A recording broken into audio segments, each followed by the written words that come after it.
Sveicināti,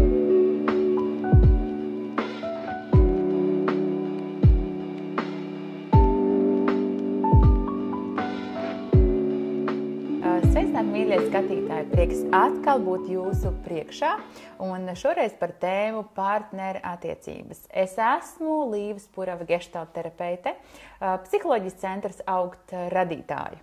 Mani sauc Edgars, projekta Mūsdienīgas attiecības līdzautors un vīrs Līvai. Atgādinām, ka materiāls tiek filmēts priekš The Gege Filter Free Parenting platformas, kur mēs bez filtra varam runāt par jaunās ģimenes dzīves kāpumiem, kritumiem un sniegt atbalstu un padomu dzīves grūtos brīžos.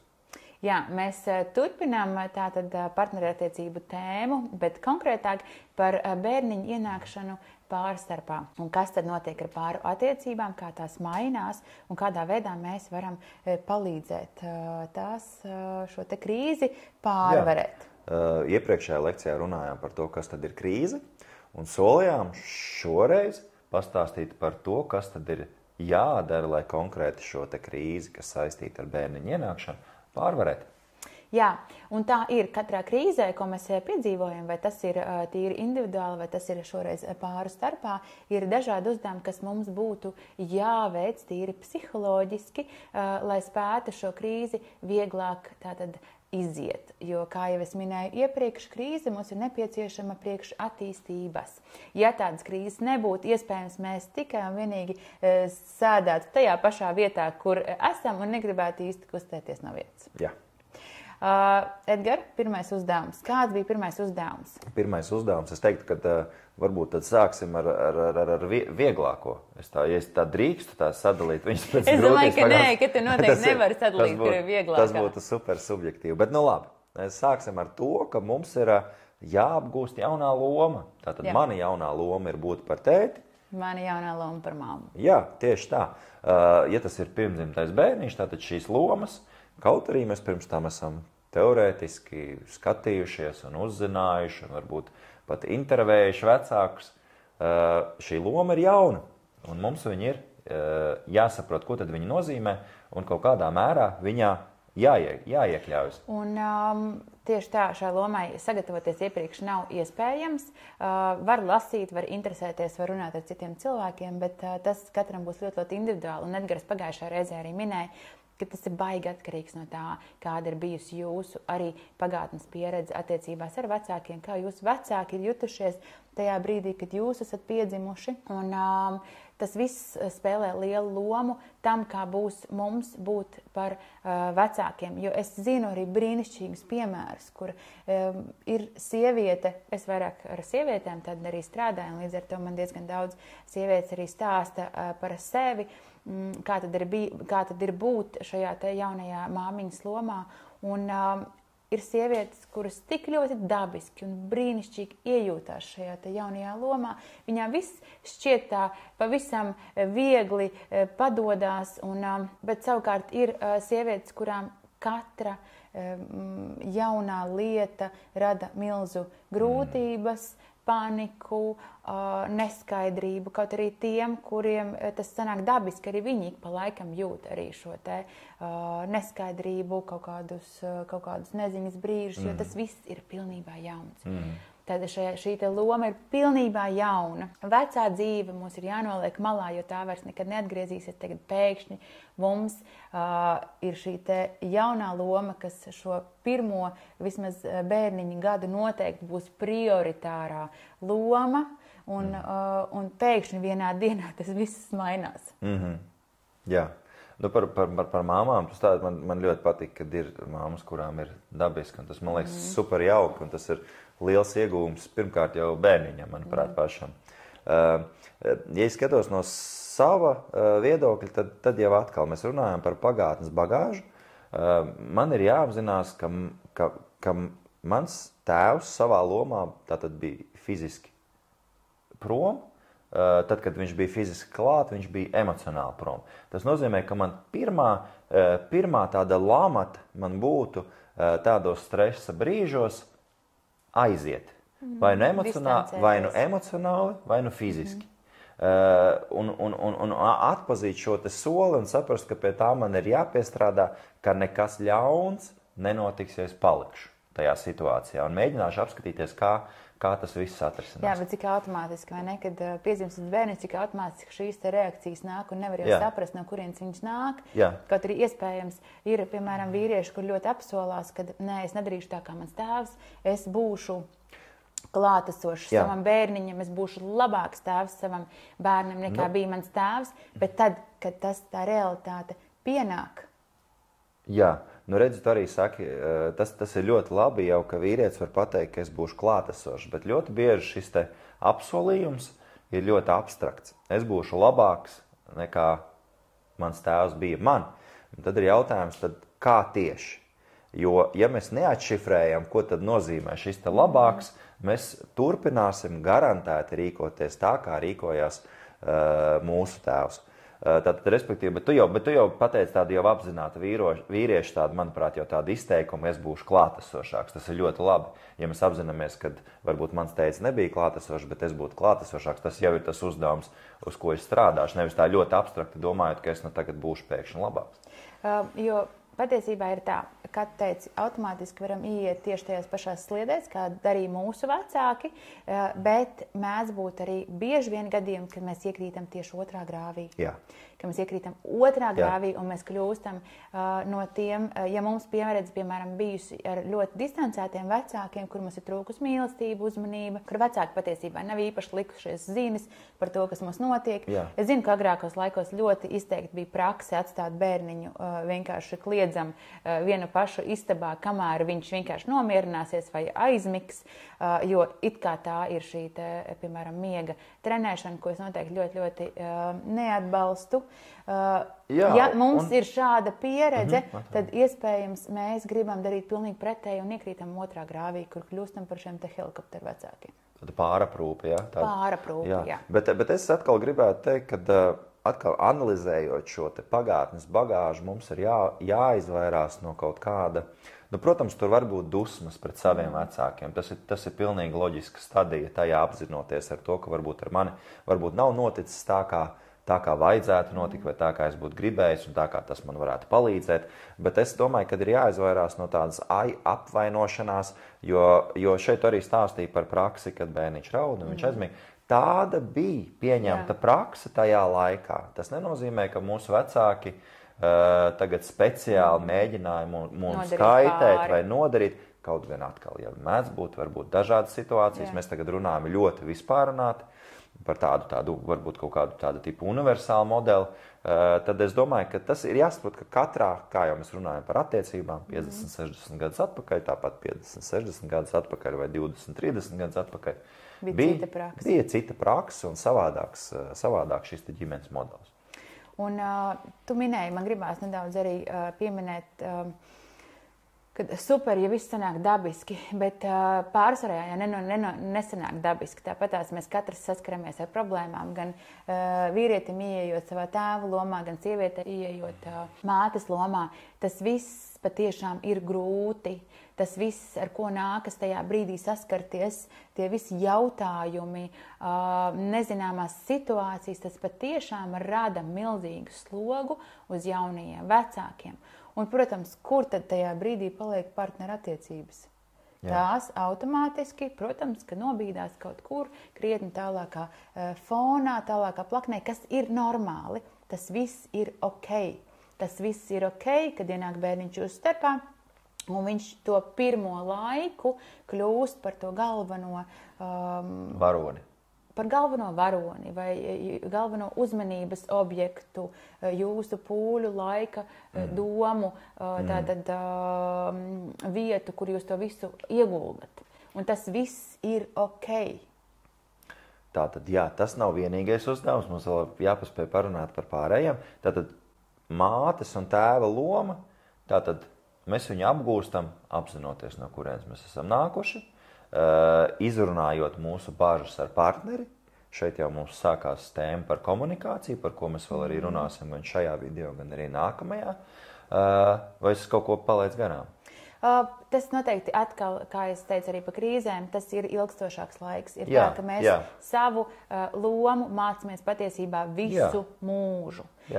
Bet ir gadījumi, kad, piemēram, cilvēki ļoti spēcīgu pārliecību vadīti, ka viņi spēs saglabāt savu veco dzīvi, viņi varēs dzīvot tieši tāpatās kā agrāk, ļoti bieži piedzīvo vilšanos, jo tas nenotiek. Un te, ja ir šī spītība, kad es par visām varītēm vēlos dzīvot tā kā agrāk, neņemot vērā, kad mūsu ģimene ir krietni mainījusies, tas ir tas brīdis, kad cilvēks tā kā pretojas šai lomai. Cilvēks saka, es negribu šo lomu ieviest savā dzīvē, un tā mēdz būt. Jo tā ir viena no stadijām. Es domāju, ka tas ir pilnīgi ok. Tā ir viena no stadijām, bet iet runa par to, ja cilvēks nepalaiž vaļā un nepāriet nepieņem šo jauno lomu, tad sākās grūtības. Jā, protams. Es domāju, ka tāda universāla patiesība, ko es salīdzinoši nesen esmu priekš sevis pieņēmis, atklājis es viņas jau labu laiku, bet jo tu esi fleksiblāks, jebkurā dzīves jomā, jo tev ir vieglāk. Tātad šeit arī mēs pieļausim kļūdas ar bērniņu, viņš saslims, citreiz varbūt tas būs manas vainas dēļ, kad es varbūt neesmu viņu saģērbis vai varbūt aizvedis kaut kur, kur nevajadzēja aizvest. Nešaustīsim sevi, tas tikai padarīs situāciju vēl sliktāku. Turpinam, ejam uz priekšu, tas viss ir mācīšanās procesi, sevišķi, ja mēs runājam par 1. gada bērniņam. Viennozīmīgi. Tātad pirmais uzdevums mums ir skaidrs, otrais uzdevums kāds mums ir? Pirms otrā uzdevuma, paldies, ka tu pieminēji ar iejūtību pret sevi. Mēs runājam tāds diezgan tā varbūt kaut kādos brīžos strikti vai... Es ceru, ka nē. Tu domā, ka mēs runājam strikti? Kaut kādos brīžos, man liekas, ka jā. Bet jebkurā gadījumā ar iejūtību pret sevi, tas viss ir normāli, arī gribēt to veco dzīvi atpakaļ ir normāli sērot pēc vecās dzīves, tas viss ir normāli. Tātad grūtības pieņemt jauno lomu, tas viss ir normāli, tas ir dzīves process. Un, kā tu teici, tā fleksibilitāte un pielāgošanās spēja tiešām šeit palīdz cilvēkiem, kur varbūt ir tādi rigidāki, spītīgāki, viņiem iespējams nākās. Tiem ies grūtāk. Tiem ies grūtāk. Jā, un no šī uzdevuma tad izriet nākamais, tātad šī te emocionālās saiknes veidošana ar bērniņu. Un, ja nemaldos par emocionālo piesaisti, jūs runāsiet nākamēnes. Par emocionālo piesaisti mēs noteikti runāsim arī nākamēnes ar centra augt bērnu psiholoģi Kristīnu, un ar viņu aprunāsimies tad soli pa solim, kā tad veidojās šī emocionālā piesaiste ar bērniņu, kā mammai sev varbūt arī palīdzēt, lai viņa būtu spējīgāk būt klātesošāk, kur meklēt arī palīdzību, un kā tas vispār veidojās, un kā šī emocionālā saite tā tad stiprinās arī bērnam augot. Patiesībā diezgan liela tēma un pamats tam, kā jutīsies bērns pēc tam tālāk nākošajā pieaugušo dzīvē. Bet no šī mēneša ietvaros, tad ko varētu nozīmēt tīri tajā? Tīri, lai jūs saprotat, kad viens no uzdevumiem tad ir pieņemt šīs jaunās vecāku lomas, otrs uzdevums ir šo pirmo laiku. Protams, ka tas ir jāskatās, kā tas kurai ģimenei ir ērti. Bet tas parasti ir aptuveni gads, pusotrs, kad mammas uzmanības centrā ir bērns. Un mēdz bieži vien teikt, ka mamma ir sajukusi prātā tajā brīdī, jo viņa ir tik ļoti salipus kopā ar to bērnu, kas ir brīnišķīgi un tas ir nepieciešams. Jo tas ir tas laiks, kad bērns veido šo priekšstatu par pasauli. Ne tikai priekšstatu par attiecībām, bet priekšstatu par pasauli. Un ja mamma vairākumā gadījumu ir... atsaucīgi, ja viņi dzird bērnu, ja viņa cenšas rūpēties, sanāk kā kur reizi, protams, sanāk pilnīgi dažādi, bet ja viņi tomēr vairākumā gadījumu cenšas atsaukties uz bērnu, cenšas realizēt viņa vajadzības, tad bērns iegūst šo pārliecību, ka pasaule ir droša vieta, es varu uzticēties. Un tā ir tā pamata sajūta, ar kuru cilvēks iet tālāk visu dzīvi. Tāpēc šis pirmais periods patiesībā ir ļoti, ļoti svarīgs. Tas nenozīmē, ka viņu nedrīkst koriģēt vai nevar koriģēt vēlāk bērnam lielākam būt esot, ja, piemēram, šo drošos piesaisti nav izdevies izveidot, tad šis ir tas laiks, kad to darīt. Tad pirmais gads, pusotrs, šis uzdevums izklausās tāds izteikti mammas uzdevums, ja mēs tādā tradicionālā izpratnē runājam, tāds vairāk mammas pārziņā. Nē, man gribētos teikt, ka nē, kad arī ļoti lielu lomu spēlē arī tētis. Protams, tad, kad bērniņš piedzimst, viņam nav sajūtas, ka viņš ir atsevišķs. Viņam liekas, es esmu mamma, un viņš neatdala sevi no mammas.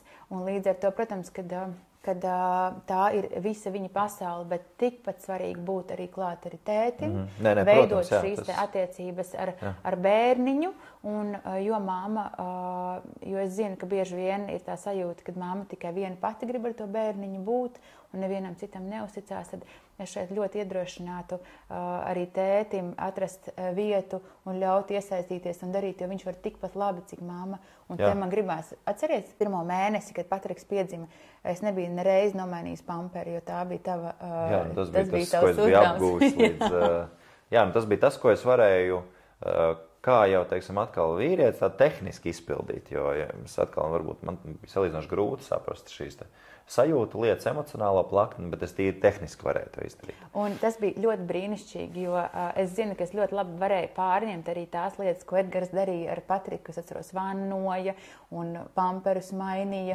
un ģērba, un tu to darīji tik ļoti maigi un uzmanīgi, un man tik ļoti patika skatīties, ka es neatļāvos tur vispār iejaukties, jo man liekas, tās ir jūsu lietas, un lai arī es pati to varētu izdarīt, man ļoti patika tas, ko es redzēju un kā jūsu saikni tur veidojās. Jā, tātad pirmais gads, pusotrs, un tad jau ir, manuprāt, kā es to redzu, tad nākamais uzdevums ir tādā izteiktā vīrieša zīmē, kad viņam ir jāatgūst savu sievu. Nē, vispirms sākumā nesaulīt. Vispirms sākumā ir jākonteinerē viņam tā sieva. Es to uzdevumu neaizmirstu, bet es gribēju nedaudz tā kā, man liekas, daudz svarīgākā tādā, vismaz kā es to redzu, jākonteinerē, ar konteinerēšanu mēs saprotam tādu tā kā emociju, tādu uzklausīšanu un pieņemšanu un neapstrīdēšanu. Tas ir tādā ideālā pasaulē. Ir vienkārši tāds uzdevums, jo es pagaidām neesmu savā praksē un nekur apkārt redzējis pilnībā nevienu vīrieti, kurš tiešām spētu to izpildīt. Nē, es nerunāju par tevi šodien. Nē. Es arī ne par sevi. Es vienkārši brīnos, ka tu neesi redzējis. Tiešām, es nezinu, varbūt man ar vīriešiem krietni mazāka saskara ir. Bet kāpēc tu saki ne par mani? Par mani es taču... Ne šodienā par tevi. Kad piedzima Patriks... Tas ir ļoti grūti, tas ir tāds grūts uzdevums, jo nevienmēr mēs zinām, ka tas ir jādara. Ja tas ir tāds konkrēts uzdevums, es domāju, ka tad veiktos daudz labāk, bet viņš nav. Jā, un te mēs gribam tāpēc arī definēt šo uzdevumu, kad vīrietim būtu ideālā variantā jāspēj konteinerēt, jeb pieņemt tās sievietes emocijas, visas, kuras rodās, piemēram, tās dienas laikā, kamēr viņa bijusi kopā ar bērniņu. Un tur ir hormonu ietekme, un tur ir daudz dažādas situācijas un sajūtas, kas iekšā iziet cauri sievietē. Es atceros, kad tā nedēļa un vēl liekas, ka mēnesis pēc bērniņa dzimšanas bija vienā brīdī, tu vari smaidīt, otrā tu vari raudāt, un trešajā atkal vēl savādāk justies. Tas emocijas bija tik ļoti kā pa kalniem un pa lejām, bet tas viss ir normāli tam brīdim, tam tā ir jābūt, un ir brīnišķīgi, ja vīrietis var būt kā emocionāls atbalsts.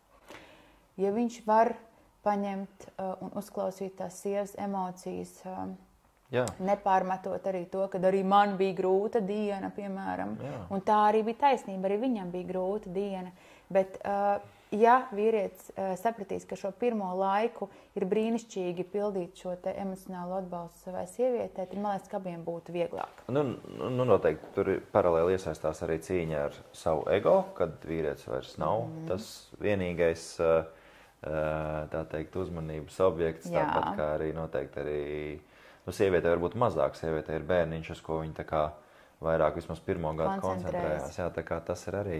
Jā, protams, arī uzmanības trūkums. Bieži vien vīrieši to gan sūdzās par to, ka ir greizsirdība uz bērniņu. Bērniņš pēkšņi ir ienācis viņa vietā. Un tā tas patiešām notiek. Jā, tā tas patiešām notiek, un tad mēs pie šī gada atzīmes, beigās nonākam pie tā, ko es gribēju pateikt. Tad man ir Gada pusotrs, jā. Jā, man ir jāatgūst atpakaļ sieva. Tieši tā. Jo sieva nevienmēr labprātīgi vēlas no bērniņa. Ir ļoti grūti, es ļoti labi atdalīties, atceros. Ir ļoti grūti, jā. Un tad ir pamazām jāņem bērniņš prom, jāpastaigājas, varbūt ir jāatrod kāda uzticamības persona vai auklīte, kuram varbūt uz kādu stundiņu vai uz pāris stundiņām atstāt un sākt jau kaut kādas praktiskas lietas, ko mēs varam darīt, lai mēs atkal šo te fokusu novirzītu uz mūsu pārattiecībām. Jo mēs varbūt tādos konkrētos periodos runājam, bet patiesībā tās pāru attiecības viņas jau nav mirušas visu arī to pirmo gadu. Tāpat tās, kā bērniņš kaut vai ir paaudzies tos 3 mēnešus. Ir iespējams rast kādu 5 minūti sarunai, skatienam, pieskārienam, kādam mīļam žestam ar tādu domu, ka es neesmu aizmirsus par tevi, ka tu man vēl projām esi svarīgs. Tam visam ir vieta tur būt. Vienkārši tas, ka tā pilnvērtīgi pievērsties, piemēram, tagad partneru attiecībām, patiešām mēdz būt grūti. Un tieši tas laiks, tas gads pusotrs, ir tas laiks, kad noteikti to vajadzētu sākt darīt. Un tas būtu must, tā kā obligāti. Jā, un tad mēs to mēģināsim darīt ar tādu tīri praktisku pieeju, par ko mēs pastāstīsim nākamajā reizi. Un, protams, runājot, vai ne? Jā, komunikācija ir atslēga jebkurām krīzēm, jebkurām situācijām pāra starpā tikai un vienīgi iemācoties runāt konstruktīvi, mēs varam nonākt pie risinājumiem. Jā. Tiekamies nākošais. Tiekamies. Atā.